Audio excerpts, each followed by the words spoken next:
Hello साथीभाइ, हामी चाहिँ यतिखेर कालिम्पोङ जाँदैछौँ है। र कालिम्पोङ जाँदै गर्दा चाहिँ यहाँ मनसुङ बाटो जाँदाखेरि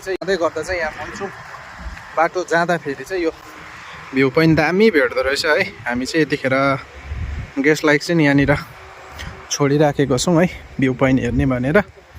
मसँग चाहिँ यहाँ दाजु पनि हुनुहुन्छ है, दुईवटा गाडी हो। हामी चाहिँ यहाँ भ्यू पोइन्टमा रोकेको छौँ है साथीभाइ।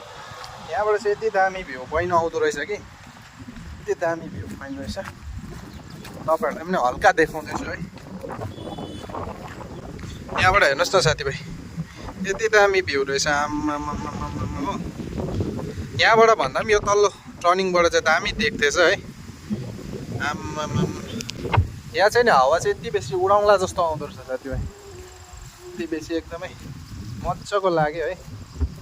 यहाँबाट चाहिँ भ्यू पोइन्ट चाहिँ स्याटिस रहेछ साथीभाइ, पुरा दामी है। यस्तो छ यहाँ चाहिँ, हेर्नुहोस् है साथीभाइ। हो, हामी जानुपर्ने चाहिँ यता उकालो है, मनसुङको बाटो टुरिस्ट ड्रप गर्न जाँदैछौँ है साथीभाइ। आज चाहिँ मनसुङ है त साथीभाइ।